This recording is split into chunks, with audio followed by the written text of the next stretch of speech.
Billionaire'S quintuplets drove every nanny away. What he saw the new maid doing left him speechless, the silent riot. The Thorne estate was not a home.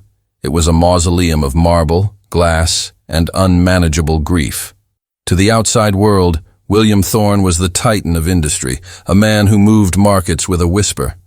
But inside the iron gates of his sprawling manor, he was a man under siege.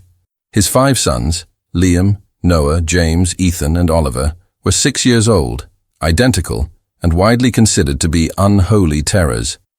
They were a 5-headed hydra of destruction. In the 3 years since William's wife Eleanor had passed away, the quintuplets had systematically dismantled the sanity of 12 professional nannies. They screamed, they broke Ming vases, they smeared expensive pâté into the Persian rugs, and they bit. It was a Tuesday afternoon when the breaking point arrived. Mrs.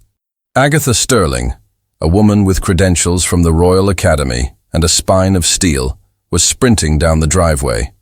Her uniform was stained with blue paint, her hair was in disarray, and she was sobbing.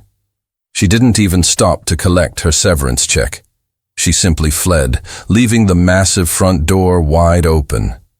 Inside, the foyer was a war zone. A devastating silence had fallen over the house, usually the precursor to something exploding. Sarah Miller, the new downstairs maid, watched Ms. Sterling run from the window of the scullery.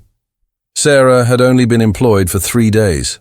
Her job was invisible: scrub the floors, polish the silver, and never ever make eye contact with Mr. Thorne. She was a woman of quiet grace, possessing a kind of stillness that seemed out of place in the frantic energy of the mansion. She had raised 3 children of her own in a cramped apartment in the city, raising them on little money, but an abundance of love. She knew the look of a bad child. And she knew that the Thorne boys weren't bad. They were starving. Not for food. The pantry was stocked with organic delicacies, but for a specific frequency of attention that money couldn't buy. Sarah wiped her hands on her apron. She heard the crash of a lamp from the upper landing. The boys were unsupervised. Technically, protocol dictated she call the agency or Mr. Thorne's assistant. But Sarah listened to the silence that followed the crash. It was a lonely sound. She sighed, a deep, resonant sound that seemed to pull strength from the earth itself, and walked toward the kitchen. She didn't go upstairs to scold them. She went to the stove. Downtown, in the glass tower of Thorne Enterprises, William's phone buzzed. It was the security alert. Perimeter breach. Main gate open. Then a text from the agency. Ms. Sterling has resigned effective immediately. We have no replacements available. William pinched the bridge of his nose, squeezing his eyes shut. The headache was instant, a sharp spike behind his eyes. Again, he whispered, his voice cracking. They did it again. He grabbed his jacket and ran. The drive home was a blur of red lights and anxiety. William gripped the steering wheel until his knuckles turned white. He imagined the house in flames. He imagined one of the boys hurt. He imagined the crushing loneliness of walking into that chaotic noise, the reminder that he was failing Eleanor, failing the boys, failing everything. He parked the car haphazardly in the circular drive and took the front steps 2 at a time. The front door was still ajar. He burst into the foyer, his heart hammering against his ribs like a trapped bird. "Liam! Oliver!" he shouted, his voice echoing off the cold stone walls. Silence. No screaming. No running footsteps. No breaking glass.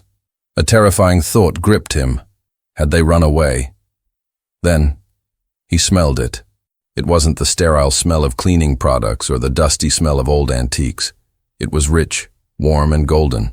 Turmeric, saffron, garlic sautéing in butter. The smell of life. It wafted from the dining hall, a scent so thick and inviting it almost had a physical weight. William moved toward the dining room, his footsteps slow and cautious. The double doors were wide open. He stopped. The breath left his lungs in a sharp, audible gasp. The dining room, usually a cold expanse of mahogany and shadow, was bathed in warm, natural light streaming through the sheer curtains. The light blue walls seemed to glow. At the head of the long wooden table sat his 5 sons. But they were not the savages he had left this morning. Liam, Noah, James, Ethan, and Oliver were seated with military-grade posture, their spines straight against the high-backed chairs. They were dressed immaculately in matching light blue button-up shirts, navy ties, and, most shockingly, clean beige aprons. Their hair was combed. Their hands were folded on the table. In front of each boy sat a porcelain plate piled high with steaming golden saffron rice, studded with colorful vegetables and tender chicken, a rustic paella-style dish that looked nothing like the gourmet French cuisine the chefs usually prepared. And there, moving around the table with the grace of a queen, was the maid, Sarah. She wore a classic black and white uniform, a crisp white apron tied around her waist, and a small white cap pinned to her hair. She wasn't rushing. She held a silver pitcher, pouring water into Oliver's glass. "Thank you, Miss Sarah," Oliver said. His voice was small, polite, and unrecognizable to his father. "You are welcome, baby," Sarah replied, her voice a low, melodic hum. "Eat your rice while it's hot. It warms the belly and settles the spirit." The boys picked up their forks in unison. They didn't shovel the food. They ate. They ate with a calmness that William hadn't seen in years. William stood frozen in the doorway, his mouth slightly open, his briefcase slipping from his hand to hit the floor with a dull thud. He stared at the scene, the formality, the luxury, the innocence, and the sheer impossibility of it. It looked like a painting from a bygone era. It was perfect, and it broke his heart because he realized he was a stranger in his own dining room. Sarah looked up at the sound of the briefcase. She didn't look terrified. She didn't apologize.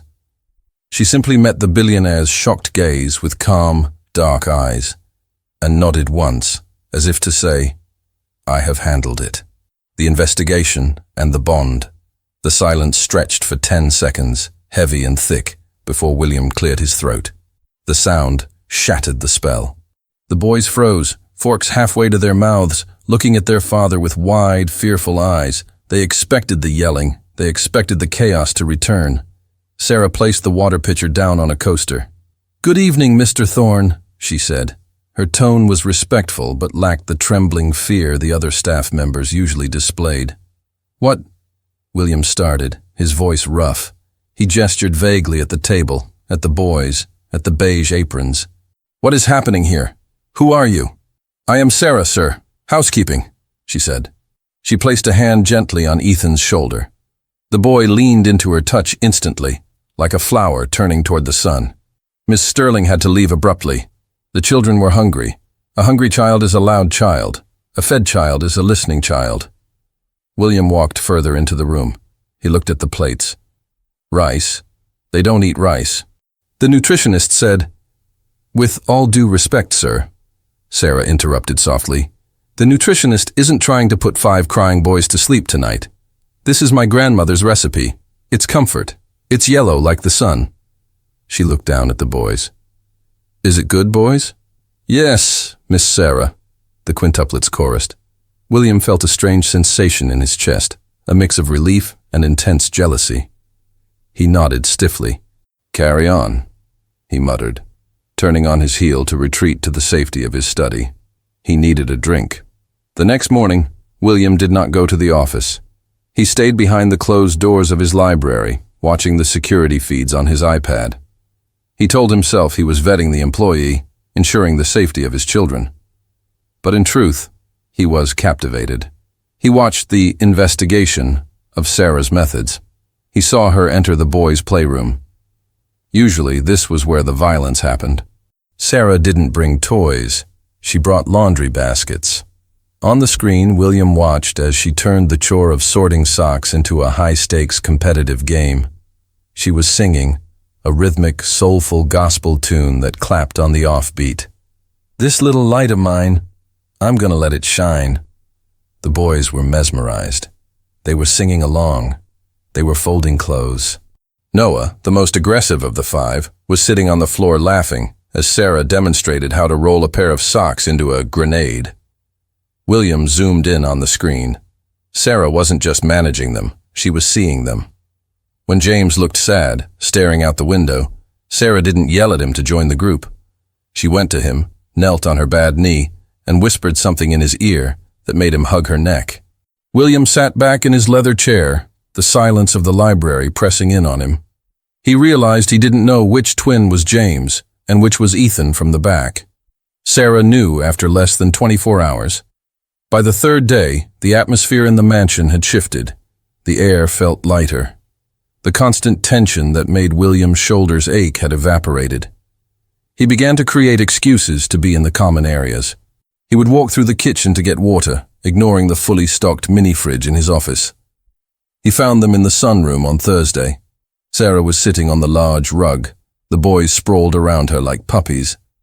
She was braiding a piece of yarn, telling them a story about a rabbit who wanted to touch the moon. William paused in the doorway, hidden by the shadow of a large fern. "But why couldn't he jump that high?" Liam asked, his eyes wide.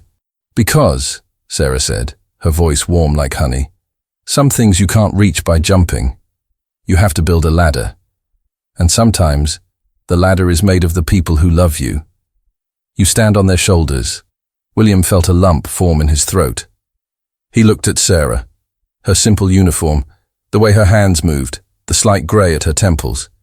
She was nothing like the women in his social circle. She wasn't like Isabella, his fiancée, who was all sharp angles, diamonds, and indifference. Sarah was soft curves and deep roots. He stepped into the room. The boys scrambled up, the spell broken. "Daddy!" Sarah started to stand, struggling slightly with her knees. William found himself moving before he thought about it. He reached out a hand to help her up. Her hand was rough, calloused from years of scrubbing other people's floors. His hand was smooth, manicured. When their skin touched, a jolt of electricity, shocking and undeniable, ran up William's arm. Sarah looked up, surprised. "Thank you, sir." "Please," William said, his voice softer than he intended. "Don't stand on my account, and call me William when the boys are around. It makes things less formal." Sarah studied him for a moment. She saw past the expensive suit, past the billionaire facade. She saw the tired, grieving man underneath. A small, genuine smile touched her lips. "All right, Mr. William." For the next 2 weeks, a routine formed. The magic of the maid became the heartbeat of the house. The boys were thriving. They were sleeping through the night. The dark circles under William's eyes began to fade. But this peace was fragile. William knew the world he lived in. He knew that a billionaire couldn't just keep a maid as a surrogate mother for his heirs. He knew Isabella was returning from Paris soon. And he knew, with a sinking feeling in his gut, that he was beginning to look forward to coming home not for the peace, but for the woman who had created it. He was the master of the house, yet he felt like a student watching a master at work. He kept his distance, maintaining the employer-employee line, but every evening, when he saw her serving that golden rice, he felt the walls around his heart cracking, brick by brick. The sabotage and the separation. The atmosphere in the Thorne mansion shifted the moment the wheels of the stretch limousine crunched against the gravel of the driveway. It was a shift in barometric pressure, a sudden chill that seeped through the heavy oak doors. Isabella van der Hoven had returned. William's fiancée swept into the foyer in a flurry of designer luggage and impatience. She was a woman of striking, sharp-edged beauty. Blonde hair pulled back so tight it looked painful, wearing a white power suit that cost more than Sarah's lifetime earnings. She didn't look at the staff who rushed to take her bags. She looked at the floor, checking for dust. "William, darling," she announced, her voice piercing the calm that Sarah had spent weeks cultivating. She found William in the drawing room, but he wasn't alone. He was sitting on the floor, actually sitting on the rug, building a complex Lego skyscraper with Noah and Ethan. Sarah was nearby, folding laundry and humming that same low, comforting melody. The boys were laughing. William looked human. Isabella froze. The scene was grotesque to her. It was too domestic, too common, and worst of all, it didn't include her. "Isabella," William said, standing up quickly, brushing lint from his trousers. He looked almost guilty, like a boy caught skipping school. "You're back early." "Evidently," Isabella said. her eyes sliding over Sarah like she was inspecting a stain on the carpet. "And I see the inmates are running the asylum." Sarah stood up, dipping her head respectfully. "Welcome home, Ms. van der Hoven."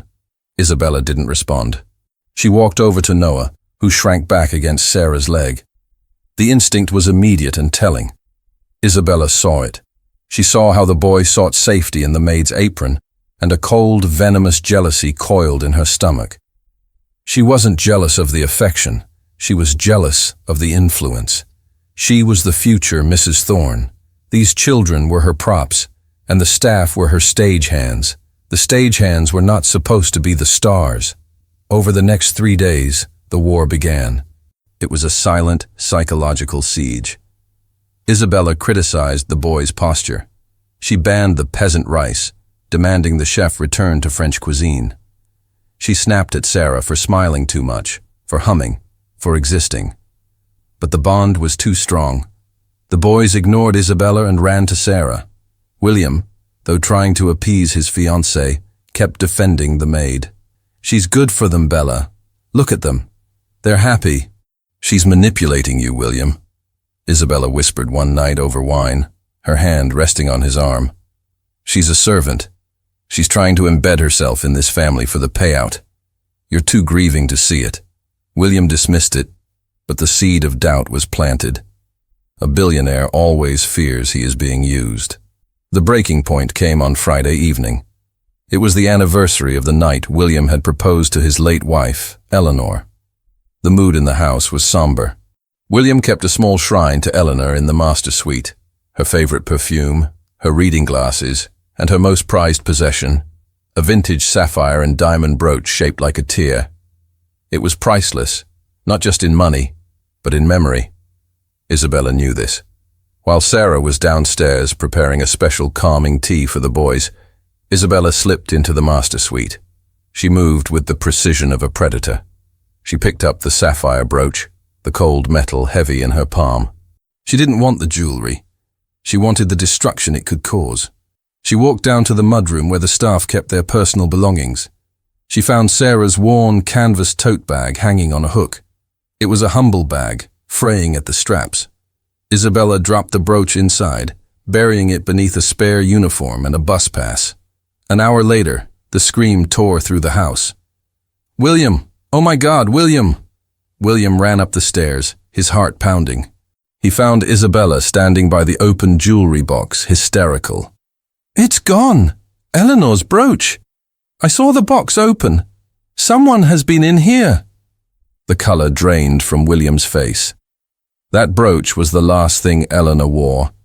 "Are you sure?" "I saw one of the cleaning staff coming out of here earlier," Isabella lied, her voice trembling with fake tears.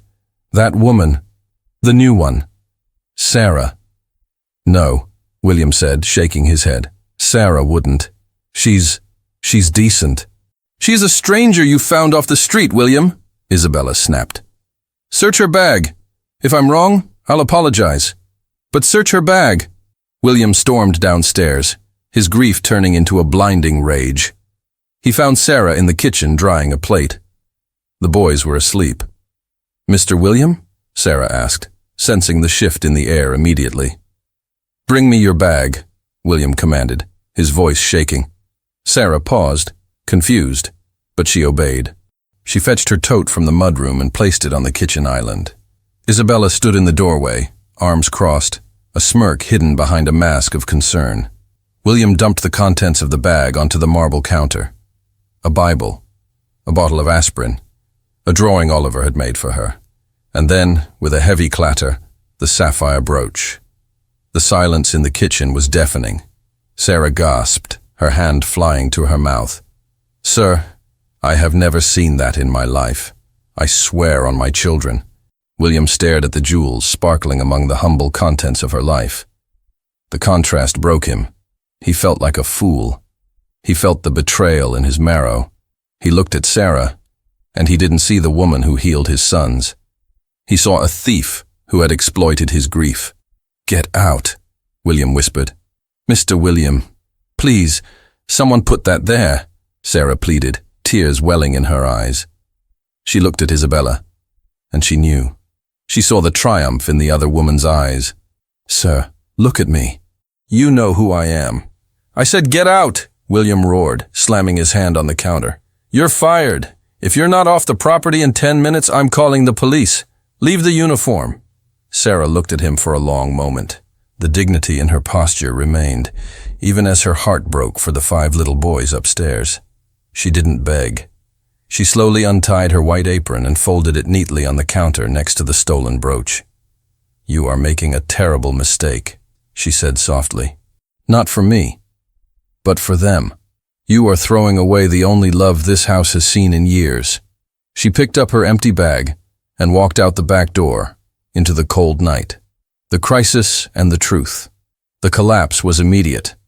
The next morning, the sun rose, but the house remained dark. The boys woke up and ran to the kitchen, expecting the smell of pancakes and Sarah's morning song. They found the chef, looking stressed, and Isabella, looking victorious. "Where is Miss Sarah?" Oliver asked, clutching his teddy bear. "She's gone," Isabella said crisply, sipping her coffee. "She was a bad person, sweetie. She stole from Daddy. We don't talk about her anymore." The lie was too big for their small hearts to process. "No!" Liam screamed. "She didn't. She promised she'd take us to the park today." "Enough!" Isabella snapped. "Sit down and eat." They didn't eat. They screamed. It wasn't the chaotic, energetic screaming of before. It was the wailing of abandonment. They threw the plates, not out of mischief, but out of despair. By the second day, the house was a nightmare. The boys refused to leave their room. They barricaded the door. They refused food. Isabella tried to force entry with the security team, but William stopped them, too depressed to deal with the noise. He retreated to his study, drinking scotch, staring at the empty spot on the shelf where the brooch belonged. He felt righteous, but he felt dead inside. On the third day, the silence returned, but it was the wrong kind of silence. It was heavy and terrifying. William was woken at 2 a.m. by the frantic buzzing of the intercom. It was the night nurse he had hurriedly hired. "Mr. Thorne, come quickly. It's Oliver." William sprinted to the boys' room. The scene was heartbreaking. 4 of the boys were huddled on the floor, crying silently. In the bed, Oliver was thrashing, his skin burning to the touch, sweat soaking his pajamas. "He's burning up," the nurse said, her voice panicked. 104 degrees. He's delirious. He keeps asking for Mama Sarah. He won't take the medicine. William grabbed his son's hand. It was tiny and scorching hot. Oliver's eyes were glassy, seeing things that weren't there. "Mama Sarah," the boy rasped, his voice a dry croak. "Sing the song. Please sing the song." William felt a spear of ice pierce his heart. He tried to hum the tune, "This Little Light of Mine," but he didn't know the rhythm. He sounded clinical and cold. Oliver started to cry harder, his heart rate monitor spiking on the nurse's portable device. "We need to get him to the hospital," William said, lifting the boy into his arms. "It's not just a virus, sir," the nurse said bravely. "This child is heartbroken. His body is shutting down from stress." William carried his son downstairs, passing Isabella in the hallway. "What is that racket?" she complained, tightening her silk robe. "Really, William, they are just acting out for attention." William stopped. He looked at his fiancée, her cold eyes, her concern only for her sleep, not the dying child in his arms. A sudden, violent clarity washed over him. He handed Oliver to the nurse. "Take him to the car. Prepare the driver. I'll be there in 2 minutes." "William?" Isabella asked, sensing the danger in his voice. William didn't answer. He walked straight to the security control room in the basement. Mr. Henderson, the head of security, was there, watching the monitors. He had been with the family for 10 years. He stood up as William entered. "Henderson," William said, his voice deadly calm. "I want to see the footage from the master bedroom. Tuesday night, between 6 p.m. and 8 p.m. Henderson hesitated. He looked at his boss, then heaved a sigh of relief. "I was hoping you'd ask, sir. I've had it queued up since yesterday. I didn't know if, well, considering she is your fiancée." "Play it." Henderson tapped a key. The large monitor flickered to life. The black and white footage was crisp. William watched. He watched Isabella enter the room. He watched her look around. He watched her pick up Eleanor's brooch. He watched her smile, a cruel, twisted smile as she walked out. Then, Henderson switched cameras to the mudroom. William watched Isabella shove the brooch into Sarah's bag. William felt like he had been punched in the gut. The air left his lungs. He gripped the edge of the desk until his knuckles turned white. He had fired the woman who loved his children. He had called her a thief. He had sent her out into the night because of the lies of a monster he intended to marry. "Sir?" Henderson asked quietly. "The medical team is waiting." William straightened up. The grief was gone, replaced by a cold, righteous fury that was terrifying to behold. "Save the footage," William ordered. "Send a copy to my lawyer. And Henderson?" "Yes, sir." "Pack Ms. Vanderhoven's bags. Throw them on the street. Do not let her back inside the gate. If she resists, call the police and show them this video." William turned and ran for the car. He jumped into the back seat, pulling the feverish Oliver into his lap. The boy was fading, his breathing shallow. "Hang on, Oliver," William whispered into the boy's sweaty hair, tears finally spilling down his own cheeks. "Daddy was stupid. Daddy was so stupid. But I'm going to fix it. We're going to get her back." He looked at the driver. He didn't give the address of the hospital. He knew modern medicine couldn't fix a soul. "Where to, sir?" the driver asked. William pulled out the crumpled employee file he had grabbed from his pocket. It had an address in the East Side tenements, a rough, impoverished neighborhood miles away from their ivory tower. "Take us to Sarah," William commanded. "Drive fast." The redemption and the new beginning. The rain had started to fall, a torrential downpour that turned the city streets into rivers of oil and reflected neon light. The massive black SUV tore through the city, ignoring red lights, its siren, usually reserved for transporting heads of state, wailing into the night. Inside, the atmosphere was suffocating. William held Oliver close to his chest. The boy's heat was radiating through William's soaking wet shirt. Oliver was no longer thrashing. He was terrifyingly still, his breathing shallow and ragged, a small whistle escaping his lips with every exhale. "Faster," William whispered, his voice cracking. "We are entering the district now, sir," the driver said, his eyes darting nervously to the rearview mirror. It isn't a place for the car to stop, sir." William looked out the window. The skyscrapers and manicured boulevards of his world had vanished. They were in the deep East Side, a labyrinth of crumbling brick tenements, flickering streetlights, and shadows. It was a place William had only seen on the news, usually associated with crime statistics. Now, it was the only place that mattered. The car screeched to a halt in front of a dilapidated building. The front door was peeling paint. The windows were barred. "Stay here," William commanded. He didn't wait for the umbrella. He threw the door open and sprinted into the rain, shielding Oliver's body with his own. He kicked the front door of the building open. The lobby smelled of boiled cabbage, damp concrete, and old cigarettes. The elevator had an out-of-order sign taped to it with duct tape. William looked at the directory. Miller, 4B. He ran up the stairs. 1 flight, 2 flights. His lungs burned, his expensive Italian loafers slipping on the worn linoleum. He didn't care. He was a father running for his son's life. On the 4th floor, he found the door. It was painted a cheerful, bright yellow, a stark contrast to the grim hallway. It was the only spot of color in the entire building. He pounded on the door. "Sarah! Sarah, please!" Inside, there was the sound of a chair scraping. Footsteps. The deadbolt slid back. The door opened. Sarah stood there. She was wearing a simple housecoat, her hair wrapped in a silk scarf. Her eyes were red and swollen. She had been crying. Behind her, her small apartment was modest, but immaculately clean, filled with the same warmth that she had brought to the mansion. She saw William, soaked, disheveled, wild-eyed. Then she saw the bundle in his arms. Her expression shifted instantly. The pain of the firing, the humiliation of the accusation, it all vanished. The mother took over. "Oliver," she breathed.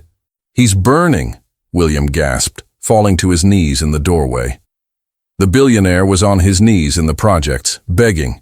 He won't eat. He won't drink. He keeps calling for you. I didn't know where else to go. Sarah didn't ask questions. She didn't demand an apology yet. She reached out her arms. Give him to me. William surrendered his son. As soon as Sarah pulled the boy against her chest, Oliver's head lolled onto her shoulder. He let out a whimper, sniffing the fabric of her robe. It smelled like her. It smelled like safety. I've got you, baby. Mama Sarah's got you, she cooed, turning and carrying him into the apartment. She laid him on her own bed, a small mattress covered in a handmade quilt. She moved with a speed and efficiency that shamed the expensive doctors William employed. She grabbed a washcloth, soaked it in cool water with vinegar, and placed it on his forehead. She sat on the edge of the bed and began to rub his back in slow, rhythmic circles. And then she began to sing. It was the song. This little light of mine, I'm gonna let it shine. Her voice was low, raspy with emotion, but steady as a rock. It filled the small room, pushing back the shadows, pushing back the fear. William stood in the doorway of the bedroom, dripping water onto the wooden floor, watching. He felt like an intruder in a holy place. Slowly, miraculously, the tension left Oliver's small body. The boy's breathing deepened. His eyes fluttered open, no longer delirious, just tired. He looked up, saw Sarah's face, and a weak, crooked smile touched his lips. You came back, Oliver whispered. I never left you, little one, Sarah said, stroking his cheek. I was just waiting. I was scared, Oliver said. I know.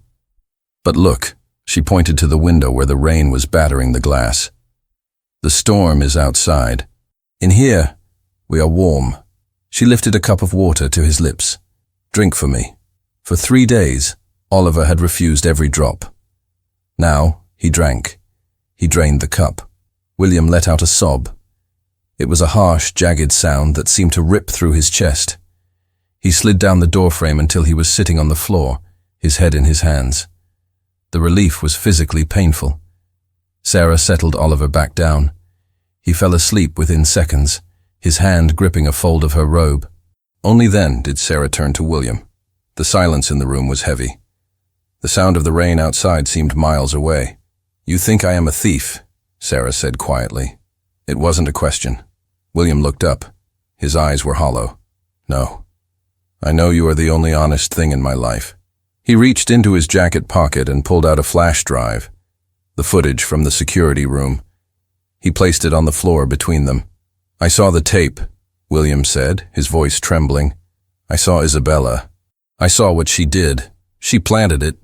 She wanted you gone because they loved you more than her. Sarah looked at the flash drive, then back at William. She didn't look triumphant. She looked sad. She didn't know that love isn't a pie, Mr. William. You don't run out of it. You just make more. I threw her out, William said. She's gone. But I am the one who failed. I didn't trust my sons. I didn't trust my gut. I trusted a title and a background check. He took a deep breath, looking around the small, poor apartment that held more richness than his entire estate. Sarah, he said, using her name with a reverence he usually reserved for board members. I cannot offer you your job back. Sarah stiffened slightly. I understand.